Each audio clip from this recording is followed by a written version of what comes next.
Olá, amigos! Sejam bem-vindos à 32ª edição do programa Espiritismo Agora, um programa da Fraternidade Francisco de Assis e do Centro Espírita André Luiz. Espiritismo Agora é um programa feito para você que gosta de estudar os assuntos relacionados com a nossa realidade espiritual. Estamos fazendo aqui um estudo sobre o 10º princípio fundamental da doutrina espírita, mediunidade. Eu disse princípio fundamental porque mediunidade é um princípio consequente dos estudos espíritas. São 14 os princípios fundamentais, conforme você pode se reportar aí em nossos programas anteriores, desde o número 1. E começamos no programa número 31, o assunto ligado com mediunidade, falando que mediunidade é uma faculdade do homem, faculdade de todos os seres humanos, e que ela existe como objetivo para atender ao imperativo de relacionamento entre os homens e os espíritos. Portanto, é uma faculdade natural de todos os seres humanos. Como a inteligência também é uma faculdade.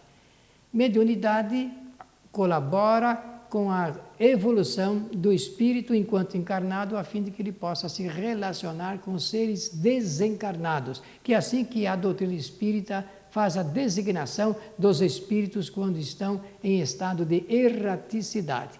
E dissemos no programa anterior que Allan Kardec, a partir do livro dos Espíritos, na questão 459, alongou os estudos a respeito desse relacionamento dos homens com os espíritos, a partir daquela resposta que eles deram de que os espíritos desencarnados influenciam junto aos homens nos pensamentos e também nas atitudes, no comportamento, nas ações, nos atos de todos os seres humanos. Portanto, Allan Kardec, pelo processo de observação, criou uma metodologia para isso. Ele classifica a mediunidade em duas grandes áreas: a mediunidade chamada generalizada e a mediunidade ostensiva. A generalizada todos os homens possuem e a ostensiva nem todos os homens possuem. Feita essa classificação, então, resta agora vamos continuar dando continuidade a este assunto, dizendo o seguinte: a mediunidade ostensiva, preste muita atenção para isto, porque isso é muito importante, está classificada por Allan Kardec, que se divide em efeitos inteligentes e também em efeitos físicos. A palavra mágica desse estudo é efeitos. Kardec, por observação, preferiu verificar que a mediunidade ela se apresenta através de efeitos, chamados inteligentes e chamados físicos. Fenômenos inteligentes são fenômenos intelectuais, passam pela intelectualização do ser, pelo reservatório intelectual do homem, porque a mediunidade é uma faculdade do homem. Então, divide-se em duas áreas: efeitos inteligentes e efeitos físicos. Vamos começar a estudar hoje este assunto em toda a sua profundidade, para ficar claro, não deixar nenhuma margem de dúvida para quem quer que seja. Os fenômenos chamados de inteligentes são estes que nós vamos apresentar aqui para você. Psicofonia, nós vamos explicar cada palavra dessa, seu objetivo e sua funcionalidade. Não se preocupe. Psicofonia, psicografia, vidência e audiência, ou audição, como quiserem. Psicofonia, psicografia, vidência e audição. Os fenômenos chamados de psicofonia têm esse nome porque partem de uma palavra grega, que é, no grego, psique. Para nós aqui, psique. Essa palavra é muito importante, porque, do ponto de vista da mitologia grega, ela tem um significado especial, e é por isso que Allan Kardec adotou a palavra para poder apresentar uma denominação espírita desses fenômenos. parte dessa concepção da mitologia do deus psique mesmo, borboleta, espírito, alma. No caso da doutrina espírita, então, nós podemos alinhar que psique, alma ou espírito. Vem daí a palavra psicologia. Psicologia, logia, ciência que estuda a alma. Aí vemos uma ilustração desse personagem mitológico, já com as asas, aí viram que eu falei de borboletas, porque essa é a parte inicial dessa concepção mitológica, e temos aí então uma ilustração de como os gregos imaginavam esse personagem da mitologia. Psique é uma personagem da mitologia grega, que é uma personificação da alma. Está aí voando porque está solto, por isso que se diz que as asas da borboleta. E a psicofonia, parte do psique, e depois fonia, que vem também do grego foné, que significa som ou voz. Então, psicofonia, som da alma. No Espiritismo, psicofonia é a designação de um tipo mediúnico, segundo o qual o espírito pode falar com seres humanos através da voz do médium. O médium psicofônico é aquele que empresta a sua voz para o espírito falar. Agora eu devo dizer, desde agora, que o espírito não apanha a voz do médium mecanicamente para falar. Ele se liga através do pensamento e o médium verbaliza o pensamento emitido pelo espírito comunicante. Por isso que se chama médium psicofônico. Ele capta o pensamento do espírito e, através de seu reservatório intelectual, viram que é fenômeno inteligente, fenômeno intelectual, ele verbaliza o pensamento do espírito comunicante. É assim que a doutrina espírita apresenta este fenômeno. Deu para entender? Anote no seu caderninho de anotações, é muito importante, termos, palavras, significado, conceito, para que a gente possa aumentar a nossa reserva cultural da doutrina espírita. Esse fenômeno da psicofonia, ele não é novo, não foi inventado por Allan Kardec, não começou com Allan Kardec. Muitos tempos antes, isso já se passava. Eu tenho lembrança de que em um programa nosso aqui, eu citei o ano por volta de 1735, quando algumas seitas religiosas lá na América do Norte, nos Estados Unidos da América do Norte, promoviam comunicações de espíritos através do processo da verbalização, que vem a ser uma tradição oral, inclusive do ponto de vista da mediunidade. Olha, eu falei seitas religiosas por volta de 1735 e depois dos Estados Unidos aquilo se espalhou, inclusive para a Europa também. O que vocês estão vendo aí em sua tela, em seu monitor, é uma ilustração de uma sessão mediúnica. Olha, eu não disse sessão espírita, eu falei uma reunião mediúnica, porque inclusive vocês podem notar, tem aí o antigo equipamento aí para iluminar o ambiente, é antes do aparecimento da luz elétrica. É apenas uma sugestão para dizer que é muito antigo esse método de se relacionar com os espíritos através da psicofonia. Aliás, Jesus também fazia reuniões mediúnicas com seus discípulos, haviam médiuns em meio deles, quase que todos eram médiuns, e os espíritos se comunicavam por seu intermédio. Há também, inclusive, no Novo Testamento, aquele famoso fenômeno de Pentecostes, que são os espíritos que, usando médiuns falantes, médiuns psicofônicos, se pronunciavam ali, falando línguas, inclusive, estrangeiras. Portanto, a coisa não é nova, é muito antiga. Allan Kardec, a ele competiu o importante papel de sistematizar, de classificar, de explicar didaticamente o que é uma coisa, o que é outra e como entender esses fenômenos à luz do conhecimento científico. Porque a doutrina espírita é uma doutrina de ciência. Ela tem a sua metodologia científica para poder estudar, examinar e apresentar esses fenômenos. Agora aqui já não é tão antigo, já parece que nós estamos familiarizados com o tipo de reunião, até mesmo em centro espírita, onde as pessoas se sentam em volta de uma mesa. A mesa é apenas para acomodar melhor as pessoas. Se pode fazer sessão mediúnica sem mesa, mas nos centros espíritas, para uma melhor acomodação, adequação, inclusive, porque se tivermos médiuns psicógrafos, será necessário um suporte para escrever. Aí vocês estão vendo pessoas concentradas, meditando, se preparando para a recepção dos espíritos, né?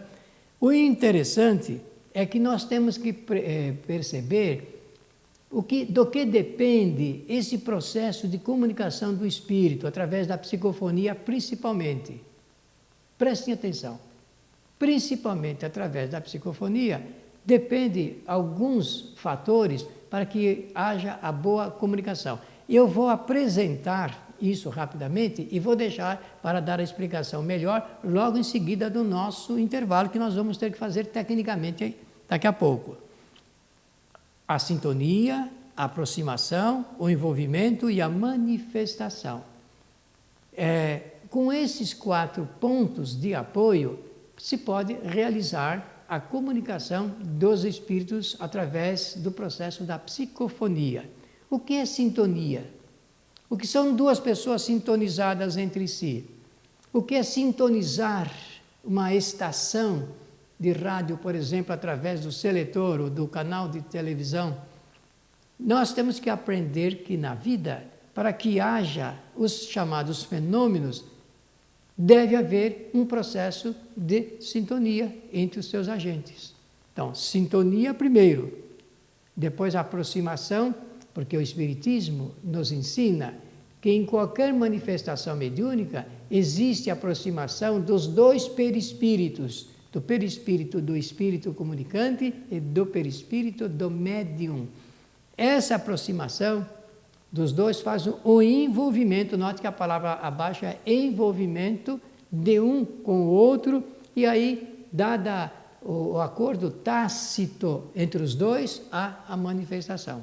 Se o médium não quiser, não desejar a comunicação, ela não pode ocorrer, porque faltará, mesmo depois da fase de sintonia, aproximação e envolvimento, é a livre determinação do médium, que é totalmente respeitada.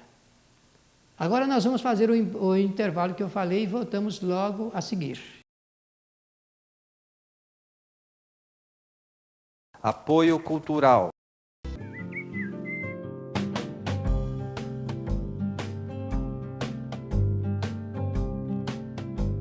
Rádio Boa Nova, a comunicação em prol de um mundo de regeneração.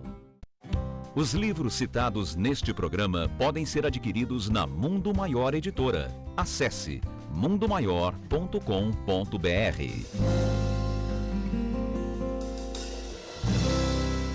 Um simples gesto, um ato de enormes proporções. Um simples gesto é capaz de dar apoio, acolher, educar, alimentar. Um simples gesto traz com ele benefícios incalculáveis. Um simples gesto contribui para realizar o bem. Participe para que a rede social do bem possa aumentar a sua capacidade de multiplicar as suas ações sociais. Pratique isso na hora que você for pagar a sua próxima compra. Use o cartão de crédito exclusivo O Bem. Peça já o seu cartão. Ligue 0800 644 2273.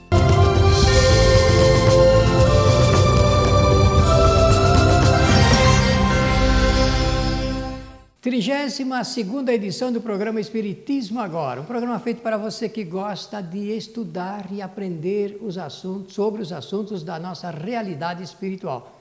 Vamos aproveitar a oportunidade para agradecer a todas as cartas que temos recebido do Brasil e fora do nosso país. Muito obrigado a todos, responderemos pouco a pouco a todos aqueles que nos escreveram. Estamos falando de mediunidade, falamos de sintonia, falamos de aproximação, de envolvimento e de manifestação. Vamos voltar rapidamente a esse assunto para passar logo em seguida na sequência do que nós almejamos com essa apresentação. Então, sintonia, sem sintonia, não há possibilidade de um espírito agir sobre uma pessoa. É preciso que entre os dois, lembra-se do telefone, do programa anterior? É preciso que um chame e outro atenda. Não atendendo, não há conexão. Mediunidade é isto, para que haja a comunicação, a manifestação de um espírito sobre o médium, é necessário que haja conexão.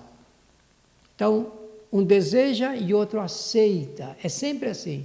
Nenhum espírito pode agir sobre o médium se ele não quiser, não desejar. Não é possível isso, porque existe no universo todo, no universo inteirinho, o respeito à liberdade, o respeito ao livre-arbítrio. Preste bastante atenção nisso, para evitar qualquer ideia contrária que não se coaduna, digamos, com essa orientação doutrinária do Espiritismo. Um espírito não pode tomar o corpo de uma pessoa, se ela assim não desejar. Quando ocorre, é porque existe o consentimento, aquilo que eu chamei de acordo tácito entre um e outro. Isso é muito importante. Então, a lei de sintonia, a aproximação, quanto mais houver sintonia, mais rápida é feita a aproximação entre os dois agentes, espírito comunicante e médium. E o envolvimento, é preciso que haja um envolvimento. Eu vou falar ligeiramente sobre isso agora, porque talvez no último programa sobre mediunidade tenhamos que alongar um pouco mais o assunto. Esse envolvimento, o Espiritismo chama de envolvimento fluídico, porque tudo está na razão direta do relacionamento dos dois perispíritos. Perispírito, você já viu anteriormente, é o corpo fluídico do espírito, desencarnado e também do encarnado. Então é preciso que haja aproximação e um envolvimento de um sobre o outro. Esse envolvimento, Allan Kardec estudou isso com particular interesse. Esse envolvimento é o que garante a manifestação. Para que uma comunicação possa ser 100%, permito usar essa expressão para facilitar, é necessário que haja um envolvimento completo entre o espírito comunicante e o médium, o emissor e o receptor da comunicação. Aí ocorre a manifestação do espírito. Ele pode manifestar-se com tanta liberdade, com maior liberdade quanto for esta aceitação, essa possibilidade, o reservatório cultural do médium. E quando eu digo cultural, não digo só da escola desta encarnação, porque o conhecimento vem de tantas outras encarnações também. Muitas vezes a pessoa, nesta vida, nesta encarnação, não tem tanto conhecimento escolar. Não tem faculdade, não tem um diploma acadêmico, mas do ponto de vista da mediunidade, os seus conhecimentos anteriores são aproveitados para que os espíritos possam realmente manifestar-se e traduzir os seus pensamentos. É por isso que, por vezes, uma pessoa muito simples pode trazer uma mensagem de um espírito erudito, culturalmente superior a ela, porque ela tem uma retaguarda de conhecimento de outras encarnações. Isso é muito importante para nós, para não sermos preconceituosos do ponto de vista da manifestação mediúnica. Vou apresentar aqui, por falar em cultura, um fato histórico. Esse fato histórico vai poder atender a uma grande expectativa nossa em relação ao que eu falei, da aproximação, da sintonia, da possibilidade do médium e de como o espírito pode aproveitar. Vejam o que nós vamos trazer aqui em Espiritismo agora. Não é sempre que esta possibilidade ocorre no nosso meio, no meio espírita, por exemplo, mas culturalmente isso é muito importante. Então estou dizendo aqui que um fato histórico poderá explicar, quem sabe até explicar um pouco melhor do que eu estou fazendo. Vou lembrar a figura de Rui Barbosa de Oliveira, um grande brasileiro, um homem que passou aí por toda a nossa cultura, inclusive pela política, fazendo apresentação de projetos, de propostas para a melhora da nossa sociedade. O Rui Barbosa também foi candidato a presidente da República do Brasil. Bem, há um fato na vida de Rui Barbosa que está consignado como um dos mais importantes da nossa história. É quando ele esteve presente na segunda conferência sobre a paz, em Haia, na Holanda, em 1907.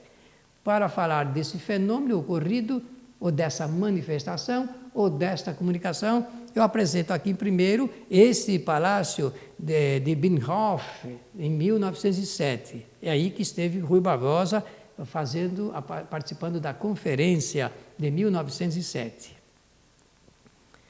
Aqui vocês estão vendo mais uma foto de Rui Barbosa e ele descendo as escadas ali deste palácio. Eu disse que eu vou contar um fato cultural, um fato histórico importante para nós entendermos esse assunto ligado com psicofonia. Bem, ocorreu o seguinte, Rui Barbosa fez sua primeira conferência. Em primeiro lugar, quero dizer a vocês que Rui Barbosa não era dessas criaturas assim com excelente presença física. Ao contrário, era um homem muito pequeno, mirrado, frágil, e ele próprio achava a graça da sua feiura, ele diz isso, né, nos seus escritos. Acontece que ele foi enviado como representante do Brasil nessa segunda conferência mundial. Ele fez a primeira conferência e o presidente de mesa não gostou muito do assunto apresentado por Rui Barbosa, porque ele, o presidente, achava que o assunto apresentado pelo orador representando o Brasil não tinha nada a ver com o escopo, o objetivo principal da conferência. E manifestou isso verbalmente, que seu não agrado com relação à palavra do Rui Barbosa. Aquela figurinha ficou ali, e na segunda vez que ele falou nessa conferência, para dar uma resposta tanto ao presidente de mesa, como a todos os outros congressistas que ali estavam e que não tinham apoiado a sua moção, ligada a fatores políticos. Essa é uma ilustração que vocês estão vendo aí do grande brasileiro, em Haia, em 1907. Então, disse que ele, ao tomar a palavra, olhando para o presidente, perguntou o seguinte: em que idioma o senhor gostaria que eu falasse? E ele fez a apresentação de todo o seu discurso em francês. Todo o discurso da segunda conferência de Rui Barbosa, em Haia, foi em francês. Depois, ele relatando esse fato, ele diz que as palavras brotavam, ele não sabia de onde, nem porquê, e ele falava essas palavras. Então, eu posso declinar aqui hoje que, sem nenhuma sombra de dúvida, está ali um fenômeno de psicofonia, de ligação. Aliás, Rui Barbosa teve muito a ver com reuniões mediúnicas, porque estudou o espiritismo, foram encontrados 40 livros em toda a sua biblioteca, era uma biblioteca de 50 mil livros. Depois da sua morte, se localizaram cerca de 40 livros relacionados com o espiritismo, fenômenos mediúnicos. No passado, devido à ignorância religiosa, essas manifestações eram atribuídas a espíritos ligados às práticas de bruxaria. Os médiuns eram tidos como bruxos, ligados a sortes e magias.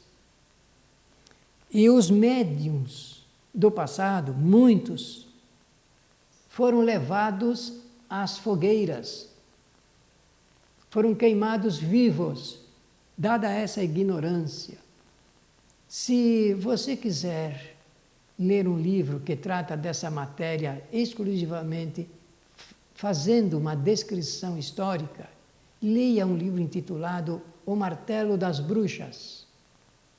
Importante, porque eu disse que são fatos históricos consignados ali com documentos para nós percebermos o quanto a ignorância religiosa provocou de mal à sociedade no sentido de designar o médium como bruxo.